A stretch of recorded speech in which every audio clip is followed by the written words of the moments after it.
Hey, what's going on? Welcome to Teasing the NFL, your destination for NFL teaser bets. I'm Daniel Saludo, along with Andrew Chang here.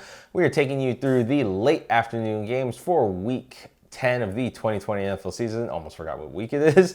I'm a little tired at this point, but that's okay. Wake up. Yeah. I gotta wake up too. But we have a battle here of the NFC North here, and we have the Cincinnati Bengals going to the Pittsburgh Steelers, my Steelers, of course. My black and gold team, love them to death.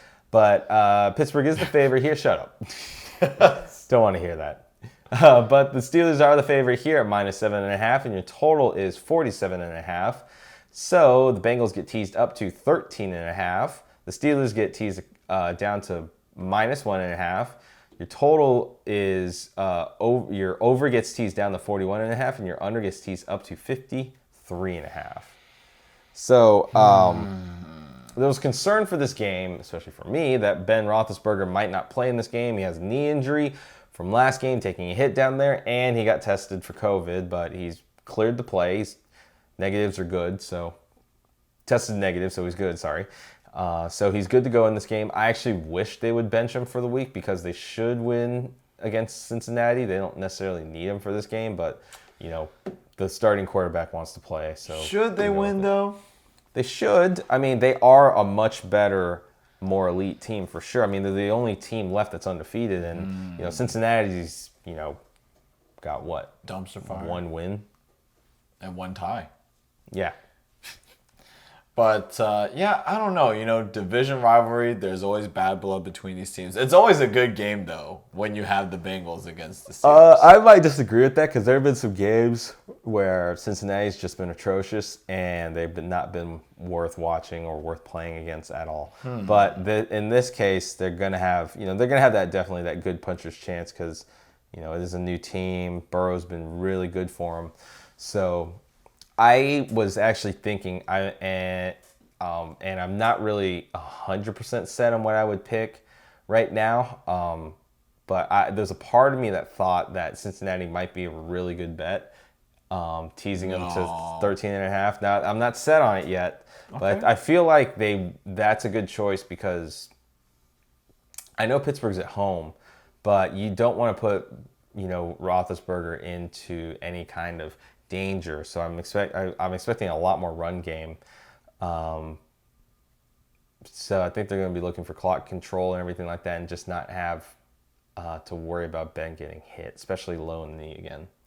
So that's one of my concerns. Is I expect the Steelers to win, but maybe just in case Cincinnati comes out guns ablaze and this is like their Super Bowl and they want to get a big win.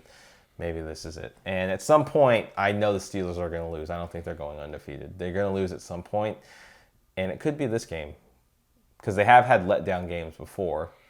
Dallas Cowboys, of course. So they barely got out of that one. And you would consider Cincinnati to be better than Dallas, so yeah. You know what? That is scary that you said that, but not surprising.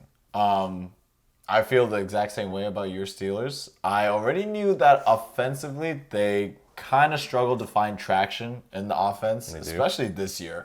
When you have Big Ben coming back and just not really, you know, looking deep, throwing deep bombs. And he has a couple times, but yeah, he doesn't need to. That's the thing. The offense doesn't dictate that he has to go long. I mean, that and the defense has been propping him up, but they fell way short last week. Well, again, last week was a letdown game. It was their third game on the road, and they played down to their opponents. And, of course, Steelers don't score a whole lot on the road, so it was bound to happen.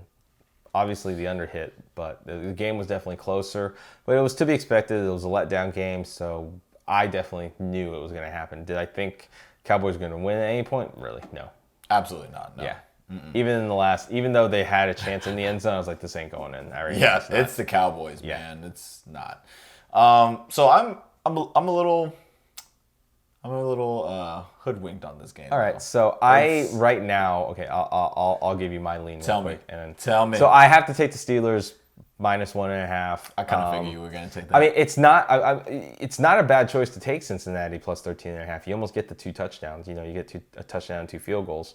So it's not a bad choice, especially if you deem this game to not get out of hand, which it could, because one of the problems I have with Cincinnati is Mixon's still out from what I gauge, and they're probably still going to be down a few offensive linemen. Last week they didn't have a single original offensive line starter, and they still made things work, obviously.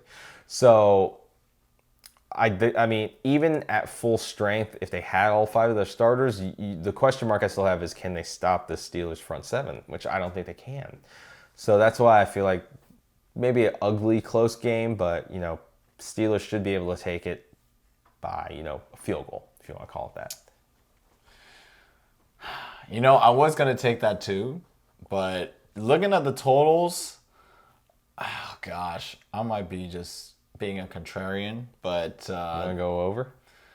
Are you thinking under? No, you can read my mind. I was thinking about the over. Okay, yeah. The over's not a bad choice. If you expect there to be enough scoring in this game, 20 to 21 puts you on the doorstep, so you just need 20 to 23, something like that. And both teams can score. That's one of the things about this, and Cincinnati's really been slinging the ball there. I found the right word. Slinging and flinging.